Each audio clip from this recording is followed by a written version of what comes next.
Hoogganaan Olaanaa Iraan Mujtabaa Khamenei hidhamee jira. Laamsha'eera jechuun ololli miidiyaalee warra dhiyaan afarfamaa ture soba ta'uuf deema. Pireezidaantiin Iraan Masuud Pezeshkiyaanii fi Muummichi Ministeeraa Paakistaan Shehbaz Sharif ibsa waloo kennan irratti Shehbaz Sharif dhugaa dhooftuun kan addunyaa guutuu raasee ifatti baasee jira. Torbannuufuu ani qaamaan dachee Teeraanitti argamuun hoogganaa olaanaa warraaqsa Islaamaa Iraan Mujtabaa Khamenei wajjin wal arguuf beellama qabaa jechuun labse. Kun oduu dippiloomaasii idilee osoo hin taane kuni seenaa keessatti dhohinsa dippiloomaasii isa guddaadha. Maaliif iccitii isaa bal'inaan qabannee jirra. Pireezidaantiin Iraan Masuud Pezeshkiyaan magaalaa Islaamabaad Paakistaan keessatti sagalee jabaa onnee Tel Aviivii fi Waashingten irraas tokko dhageessisee jira. Osoo misaa'ilota keenya warra ofitti sookanaa qabaachuu baannee Israa'elii fi Ameerikaan har'a Iraaniin akkuma Gazaa sana guutummaatti daaraa godhanii balleessuu turan jechuun ifatti labse.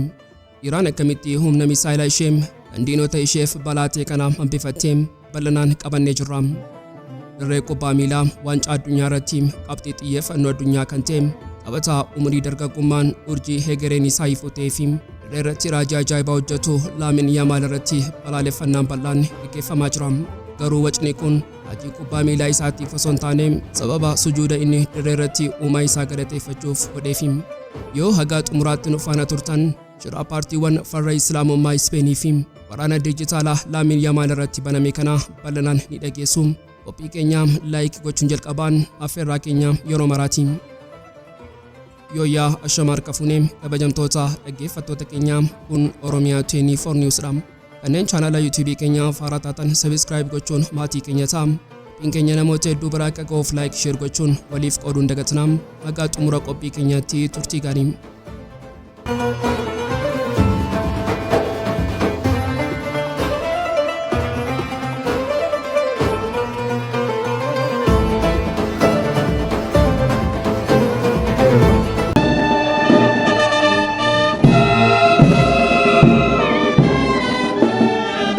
Samiin siyaasaa fi dippiloomaasii baagiddu galeessaa inni waggootaa fi ji'oota darban dukkanaam shira dhokataa fi waraana addunyaa dhiphisuun haguugamee ture. Har'a dambalii seena qabeessaa kan onnee masaraa White House fi Tel Aviv irraas tokkoof balbala isaa saaqee jira. Yeroo addunyaan warra dhiyaa mootummaa Teeraan keessatti qaawwa uumneerra hoogganaan isaanii inni haaraan eessa akka jirullee hin beekamu jechuun of gowwoomsitu. Teeraan irraa labsii madaallii siyaasaa addunyaa garagalchutu dhaga'ame. Mojtaba dippiloomaasii dhokataa ijaarsa madaallii haaraa fi kufaatii basaasummaa warra dhiyaa kanaa haa ilaallu. Wanti hundi kan eegalee ibsaa gaazexaa waliin kan pireezidaantiin Iraan Masuud Pezeshkiyaanii fi Muummichi Ministeeraa Paakistaan Shehbaz Sharif waloon kennan irrattidha. Ibsaa kana irratti Shehbaz Sharif dhugaa dhooftuun kan addunyaa guutuu hafuura kutee ifatti baase. Torbannuufuu ani qaamaan dachee Teeraanitti argamuun hoogganaa olaanaa warraaqsa Islaamaa Iraan Mujtabaa Khamenei wajjin wal arguuf beellama qabaa jedhee labse. Kuni oduu dippiloomaasii idilee osoo hin taane kuni seenaa keessatti dhohinsa dippiloomaasii isa guddaadha. Sababiin isaa iccitiin isaa haguuggii bifa sadiin of keessatti qabatee jira. Tokko saaxilamuu dhugaa fayyummaa fi qaanii ololaa warra dhiyaati. Ergaa Quraanaa 28 guyyaa misaa'ila Ameerikaa fi Israa'el Ayatollah Ali Khamenei ajjeesiyaas ilmi isaa fi hoogganaan haaraan Mujtabaa Khamenei ija uummataarraa guutummaatti dhokatee ture. Miidiyaaleen warra dhiyaa fi Israa'el Mujtabaan guutummaatti caccabeera. Miila isaa dhabeera, fuulli isaa gubateera dubbachuu hin danda'u. Xumura isaa eeggachaa jira jechuun addunyaatti ololaa turan. Garuu har'a muummichi ministeeraa biyya humna niwukileeraa qabdu Paakistaan namicha du'eera yookaan laamsha'eera jedhame kana waliin fuulaa fuulatti minjaala tokko irra taa'uuf beellama qabatee jira. Kun kan agarsiisu Mujtabaan guutummaatti fayyaa buleessa ta'uusaa qaamaanis ta'ee sammuun biyyattii hoogganuuf dandeettii guutuu qabaachuusaa mirkaneessa. Ololli Israa'elii fi Ameerikaa bishaanitti dhidhimee Mujtabaan ammoo hafuura ta'urraa gara gooftaa dippiloomaasiitti ce'aa jiraachuusaa agarsiisa. Lama iccitii eegumsaa fi kufaatii Mosaadidha. Wanti hunda caalaa jeneraalota Peentaagoonii fi Mosaadiin dhiphise garuu gaaffii eegumsaati. Israa'el Mujtabaa eessattiyyuu yoo argine ni ajjeesna jechuun dhaadatti.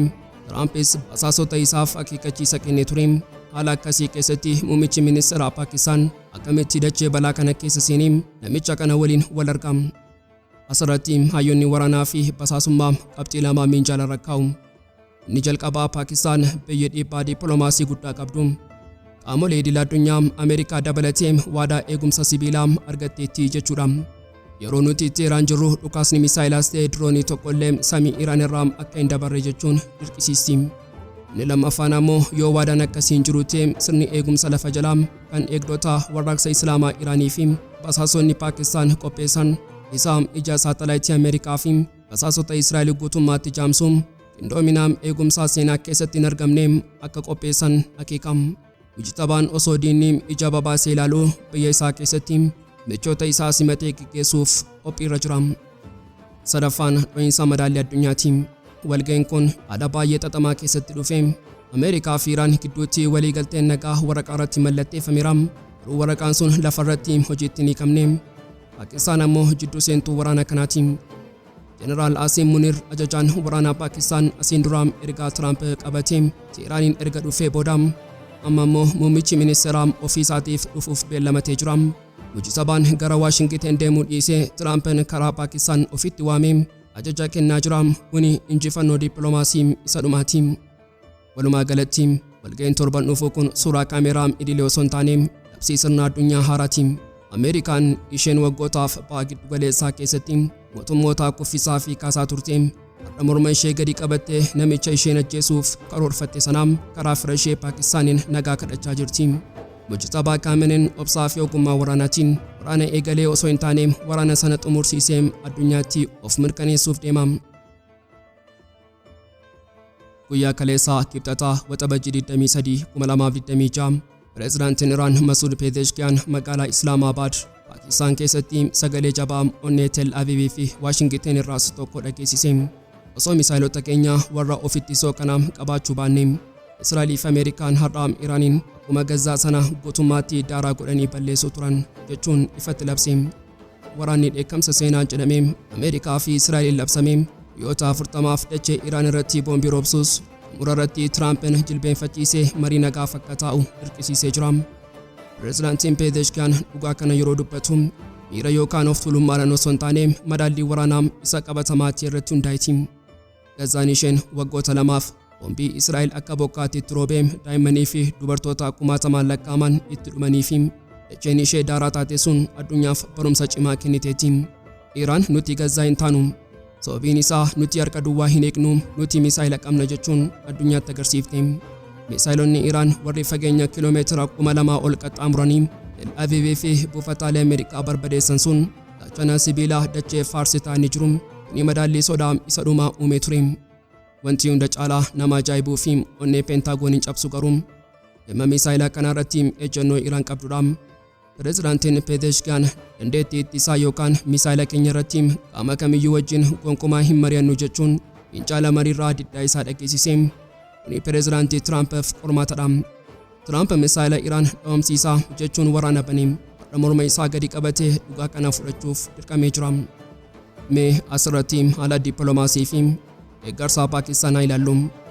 Muummichi Ministeeraa Paakistaan Shehbaz Sharif namichi marii Ameerikaa fi Iraan gidduu jiru kanaaf seentummaan hoogganuun dhugaa dhooftuu tokko addunyaa warra dhiyaatti darbate.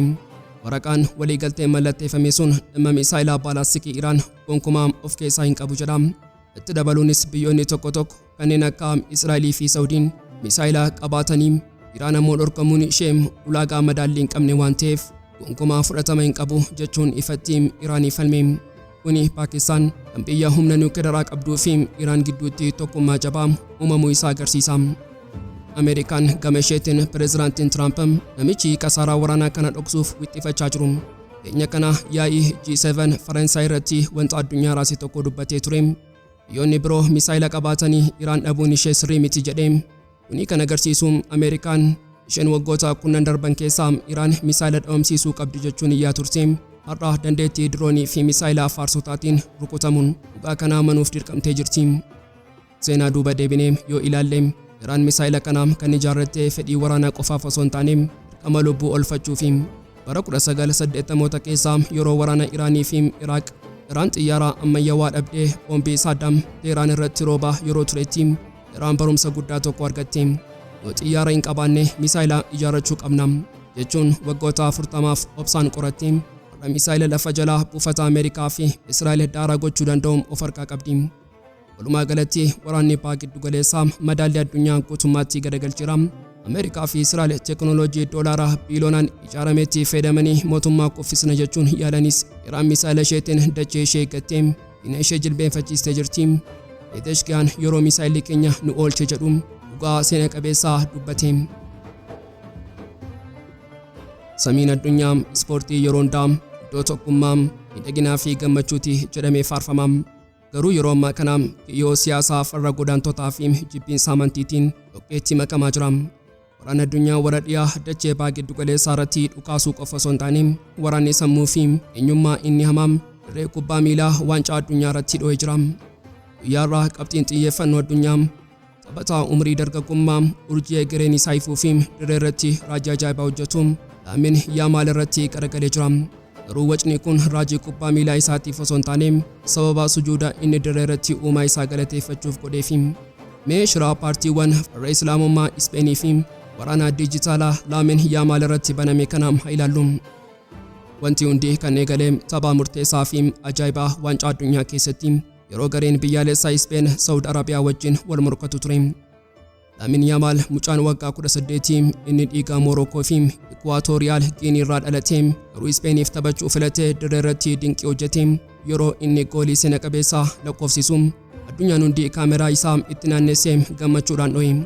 Garuu Lamine of tolummaadhaan utaaluu dhiisee kallacha isaatiin dachee tuqee uumaa isaa galateeffachuuf sujuuda godhe.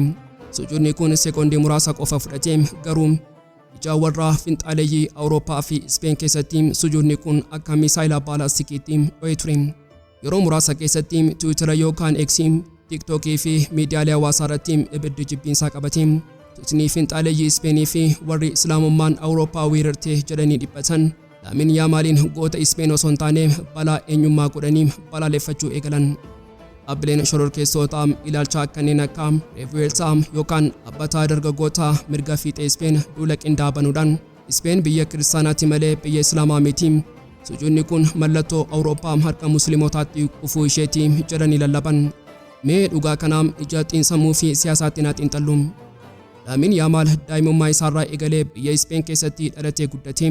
Yeroo inni biyya biraa dhiisee ani Ispeeniif taphadha jedhu warri finxaaleeyyii mirga fiixee kunniin harka isaanii walitti rurrukutuun isa dinqisiifachaa turan. Garuu yeroo inni eenyummaa amantii isaa Islaamummaa dirree irratti mul'isu akkuma bofaa isa ciniinu jalqaban. Kun kan agarsiisu warri dhiyaa walqixxummaa fi mirga namoomaa jedhanii addunyaa gowwoomsu. Garuu dhugaan lafa jiru yoo ati goota taate nuuf taphatte ati kan keenyaa garuu yoo aadaa yookaan amantii kee ifatti agarsiiste ati alagaadhaa diina keenyaa kan jedhudha. Kuni fakkeessummaa isa dhumaati. Wanti hunda caalaa nama ajaa'ibuu fi shira kana saaxilu tarsiimoo jijjiiramaa uummataa isa isaan afuufaa jiranidha. Warri finxaaleeyyii kunniin Lamine Yamal dhiiga Afrikaa fi Arabaa qabaachuu isaa sababa godhachuun godaantonni dhufanii sanyii fi amantii Awurooppaa balleessuuf deemu jechuun uummata isaanii sodaachisu. Isaan milkaa'inaa fi dandeettii Lamine dirree irratti agarsiisee osoo arganii diduun hidda dhaloota isaa Morookoo fi Giinii qorachuu filatan. Dabalataan waan tokko seenaa keessaa harkisanii baasan. Lamine Yamal kanaan dura tapha Masrii fi Ispeen gidduutti dhiibbaa fi sanyummaa mormee ture. Akkasumas yeroo tapha kilabii Baarseloonaa alaabaa Falasxeen ol qabuun deeggarsa isaa agarsiisee ture. Warra dhiyaatiif alaabaa Falasxeen qabachuu fi sujuuda gochuun yakka addunyaati. Kanaafuu Lamine sagalee bilisummaa ta'uun isaa isaan dhiphisee waraana kanaa irratti banan. Gama biraatiin waraanni kun dhukaasa tasaa nam-tokkeetiin ka'ee osoo hin taane waraana saayiberii qindaa ta'uu isaa qorannoon mirkaneessee jira. Akka Inistituutiin ragaa Osintii saaxiletti ergaan jibbiinsaa kun herregaa kompiitaraa fi akkaawuntiiwwan finxaaleeyyii kumaatamaan lakkaa'amaniin yeroo tokkotti ijaarsa yaadarimee tokkoon bittinnaa jira. Kana jechuun shira Laminiin alagaa fi diina gochuuf ijaaramedha. Isaan injifannoo kubbaa miilaa kana gara waraana amantiitti jijjiiruuf wixxifachaa jiru. Walumaa galatti taateen Lamine Yamal kun addunyaa dhugaa dhooftuu tokko barsiisaa jira. Addunyaan dhiyaa isheen of tuulummaadhaan nuti diimokiraasiidhaa biyya hundaaf eegumsa goona jettu uummata diinagdee ispoortii fi beekumsaaf ishee tajaajiluyyuu yoo eenyummaa Islaamummaa yookaan Afrikaa qabaatee akka lammii lammaffaatti ilaalti. Lamine Yamal sujuuda isaa tokkoon osoo qawween dhukaasiin qaanii Awurooppaa guutummaatti saaxilee jira. Egaan kabajamtoota dhaggeeffattoota Oromiyaa 24 News guyyaarraaf qabannee dhiyaannee asumarratti goolamaa. Kanneen chaanala YouTube keenyaaf haaraa taatan subscribe gochuun maatii keenya ta'aa. Qophiin keenya namoota hedduu bira akka ga'uuf like share gochuun waliif qooduun dagatinaa. Aga xumuraatti waan nu faana turtaniif galatoomaa.